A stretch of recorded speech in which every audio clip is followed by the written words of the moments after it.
जय शिवराय मंडळी. मी पत्रकार अमृत जांभरे. शिवश्री न्यूजमध्ये तुमच्या सगळ्यांचं खूप खूप स्वागत. आत्ता पंचायत समिती जिल्हा परिषदच्या निवडणुका अतिशय जोरदार चालू आहेत आणि मी आत्ता आहे विजयदादांसोबत.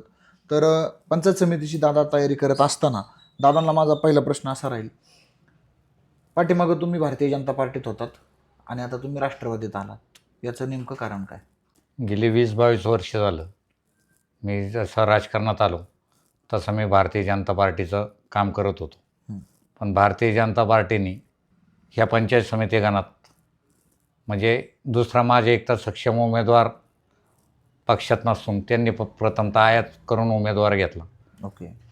आणि त्याच्यानंतर मी जनतेचा विकास करण्यासाठी की आपल्याला कोणता तरी एक आधार पाहिजे म्हणून मी राष्ट्रवादी काँग्रेस पक्षात प्रवेश करून राष्ट्रवादी काँग्रेस पक्षाची उमेदवारी घेतली. आता असं झालंय, तुमच्या एकाच गावामध्ये दोघांना उमेदवारी आहे, बरोबर? मग तुम्हाला असं नाही वाटलं किंवा त्यांना असं नाही वाटलं का दुसऱ्या गावाला संधी द्यायला पाहिजे किंवा दुसरा एखादा उमेदवार उभा करायला पाहिजे? एकाच गावात का म्हणजे संधी मिळाली तुम्हाला? पंचायत समिती गणातले आमचे दोनच गावं मोठी आहेत. ओके. एक रांजणगाव सांडस आणि एक निमगाव माळुंगी. ओके. सध्याच्या परिस्थितीला 3 पक्ष या ठिकाणी, शिवसेना असेल, भाजप असेल आणि आमचा राष्ट्रवादी काँग्रेस पक्ष असेल, या तिन्ही पक्षांनी उमेदवार घेताना प्राधान्याने मोठ्या गावाला उमेदवारी देण्याचा प्रयत्न केलेला. त्याच्यामुळं शिवसेनेची उमेदवारी रांजणगाव सांडस या गावात बसली आणि भारतीय जनता पार्टीची उमेदवारी आमच्या गावात आणि राष्ट्रवादी काँग्रेस पक्षाची उमेदवारी पण आमच्याच गावात बसली. पाठीमागं तुम्ही ऑलरेडी पंचायत समिती सदस्य होतात. हो. तर पंचायत समितीच्या माध्यमातून काय काय विकास कामं केली जातात किंवा नेमकं पंचायत समिती सदस्याचं काम काय राहतं? पंचायत समिती सदस्याचं काम म्हणजे आपल्या ज्या ग्रामपंचायती आहेत, ग्रामपंचायतीकडून आलेला ज्या शासनाच्या विविध योजना असतात त्या योजनाचा सगळा फॉलोअप करणे, पाठपुरावा करणे, सगळ्या कोणत्या विभागाचं, कृषी विभाग असेल, आरोग्य विभाग असेल किंवा रस्त्यांचा प्रश्न असेल, हे सगळे जे आपण फॉलोअप करून आपण जिल्हा परिषदेला सगळे आहे असे प्रस्ताव जिल्हा परिषदेला पाठवणे आणि जिल्हा परिषदेतून ते प्रस्ताव मंजूर करून ती कामं करून घेणे. म्हणजे सगळं ग्रामपंचायत, पंचायत समिती, जिल्हा परिषद असं हे रुटीन चालू राहतं. पण एवढी कामं करून पण पंचायत समिती सदस्यावर एक डाग लागतो, कामं केली नाही, याचं नेमकं कारण काय? मुळात जेव्हापासून वित्त आयोग चालू झालेला आहे, वित्त आयोग पूर्वी 20% ग्रामपंचायतीला होता, 40% जिल्हा परिषदेला होता आणि 40% पंचायत समितीला होता. बरं. असे आत्ता शासनाने नियम बदलला आहे, 80% ग्रामपंचायत, 10% जिल्हा परिषद आणि 10% पंचायत समिती. त्याच्यामुळं डायरेक्ट 30% निधी कमी झाला आहे. ओके. पंचायत समितीचा.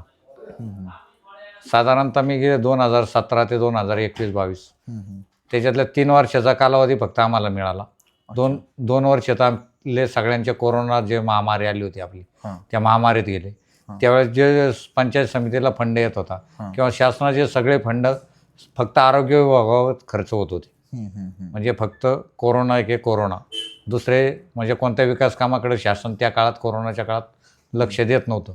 2017ला ज्यावेळेस आम्ही निवडून आलो, मार्च आल्यानंतर त्यावेळेस पहिलं बजेट म्हणजे साधारणतः फेब्रुवारी, आम्ही 14 मार्चला सूत्र हातात घेतली. ओके.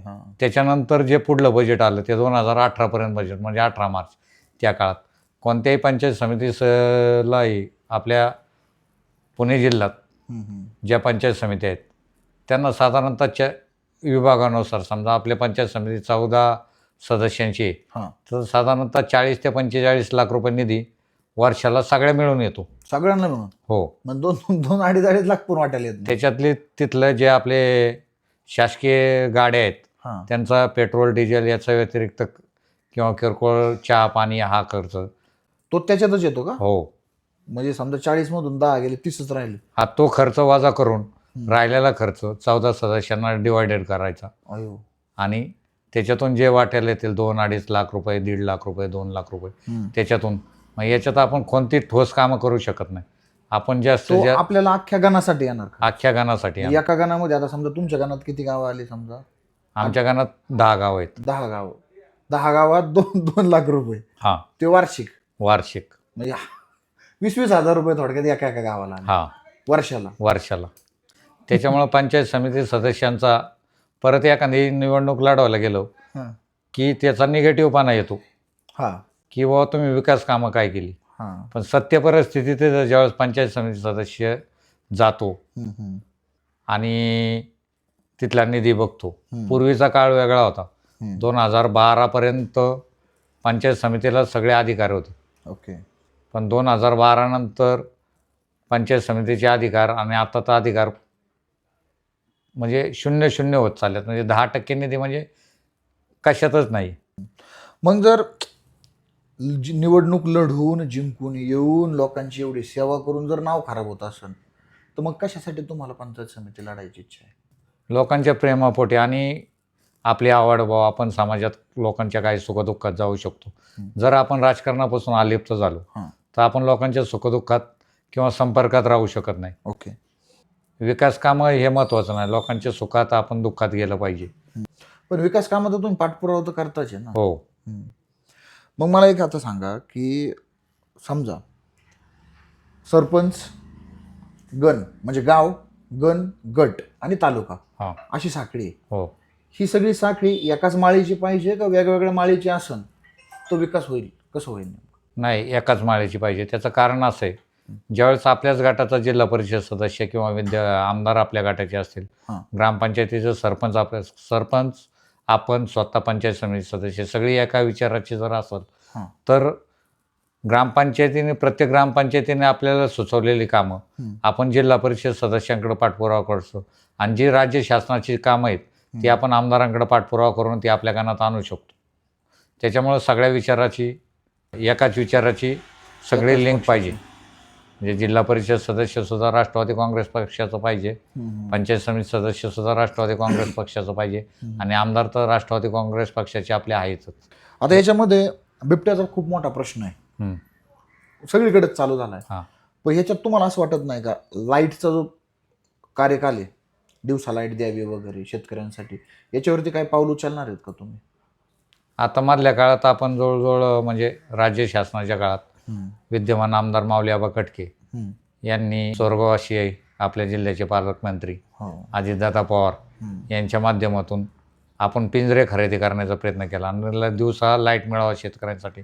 याच्यातून आता बऱ्याच ठिकाणी ते चालू पण झाले. लाईन चेंज करणे किंवा हे करणे, दिवसा लाईट मिळणे, ही कामं चालू आहेत सध्याच्या स्थितीला. Okay okay. विद्यमान आमदार त्यांचा पाठपुरावा चालू पण आहे आणि ती कामं पण होतील मी 100%. पण आपण सगळ्यांच्या सहकार्याने आम्ही विजय झालो तर आम्ही एका विचाराचे असतील. ओके. एका विचाराचे असल्यामुळं ते पाठपुरावा करून जे लाईटचा प्रश्न आहे तो आपण शक्यतो शेतकऱ्यांना 100 म्हणजे 1001% दिवसा लाईट देण्याचा प्रयत्न करू. आता विषय निघलाच आहे तर अजितदादांबद्दल 2 शब्द. अजितदादांबद्दल काय अख्ख्या महाराष्ट्रच काय होतं. बरोबर. म्हणजे माझ्या डोळ्यात असा नेता कोणीच नाही. म्हणजे गेली 20 वर्ष जरी मी वेगळ्या पक्षाचं काम करत होतो तरी अजितदादांविषयी आमच्या मनात आदर होताच. आणि ज्यावेळेस राष्ट्रवादी काँग्रेस पक्षाचं काम करण्याची मी 2 वेळा मला संधी आली. म्हणजे मी जरी भारतीय जनता पार्टीत होतो तरी महायुती म्हणून ज्यावेळेस खासदारकीचे इलेक्शन झाले त्यावेळेस आढळराव दादांचं काम आम्ही मनापासून केलं. त्याच्यानंतर माऊलीआबांचं काम मनापासून केलं.